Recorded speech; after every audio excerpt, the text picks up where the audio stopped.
Today on Sporting Top 10, we'll be counting on the top 10 one-year wonders in all of sports. Now, to be qualified for this list, you would have to have a great statistical season, but never got back to that point and didn't show consistency. At number 10, we have Dan Uggla. Now, in 2010, Dan Uggla was a second baseman for the Florida Marlins.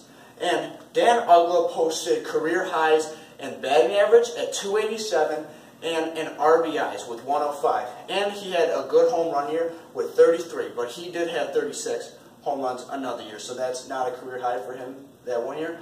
But he never got back to that point. His career stats were about a 245 hitter, and that's 30 points above his average. So, Dan Uggla, you never really got back to that point.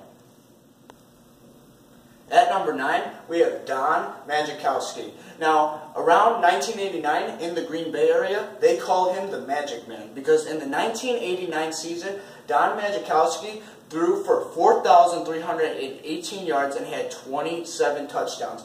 Though injuries riddled his career, and he was replaced by Brett Favre soon after. At number 8, we have Jonathan Cheechoo. Now, Jonathan Cheechoo scored 56 goals in 2005, the 2006 season, with the San Jose Sharks. He never got back to that point statistically. Many believe that it was Joe Thornton setting him up, as Joe Thornton is one of the best setup mans in all of NHL history, and he has longevity on his side, but Cheechoo didn't. At number 7, we have Tim Tebow.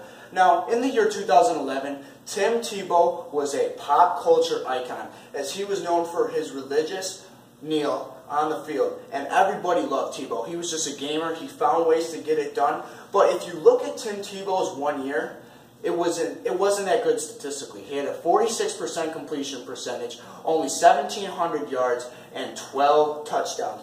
But with Tim Tebow, the amount of publicity he drew, he is a one-year wonder. Tebow did pull off some magic though, as in 2011, he beat the Steelers in the AFC wildcard game. At number 6, we have Johnny Flynn.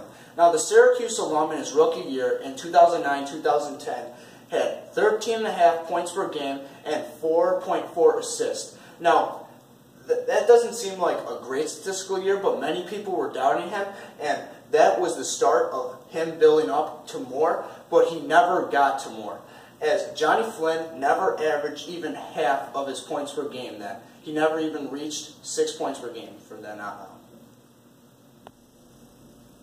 At number 5, we have Nick Foles. Now, in 2013, Nick Foles was the man at quarterback. In 2013, he had 2,891 yards with 27 touchdowns and only 2 picks. He even had 7 touchdowns in a game, tying the NFL record. But after that, he got traded to the St. Louis Rams then, now the Los Angeles Rams, and he just never was the same again. At number 4, we have Dontrelle Willis. Now, Dontrelle Willis was a flamethrower in 2004 and 2005 for the Florida Marlins. But 2005 was his best year, as he went 22-10 with a 2.63 ERA and 170 strikeouts. By far his best statistical year, as his ERA skyrocketed years after that, mainly due to inaccuracy. But he was in the Florida Marlins heyday, and he's still trying to make it back to the show, as he now is in the minor leagues. At number 3, we have Ickey Woods from the Cincinnati Bengals. Now, he is known for his signature Ickey Shuffle, one of the most famous touchdown dances ever. But in 1988, Ickey Woods went off, as he had 1,066 yards, averaging 5.3 yards per carry, and he had 15 touchdowns. He was never able to eclipse those marks ever again. At number 2, we have Peyton Hillis. Now, Peyton Hillis is the definition of a Madden curse, as in 2011, he had 1,177 yards with 5.3 yards per carry. A great statistical season, and then he was a shocking pick for the Madden cover athlete, and he dropped off completely the year after. At number 1, we have Robert Griffin III. Now, Robert Griffin III out of Baylor was a Heisman Trophy winner with the whole world in front of him. He was picked number 2, only behind Andrew Luck, who is one of the best quarterbacks we have in our game today. But Griffin could not hold up that long. As in his rookie year, though, he had 3,200 yards, 20 touchdowns, and averaged 54 rushing yards a game. In his second year, he did okay, as he led the Redskins to the playoffs, but after that, injuries just took him down. He nosedived after his second year. Thank you for watching. Don't forget to like and subscribe to Sporting Top 10.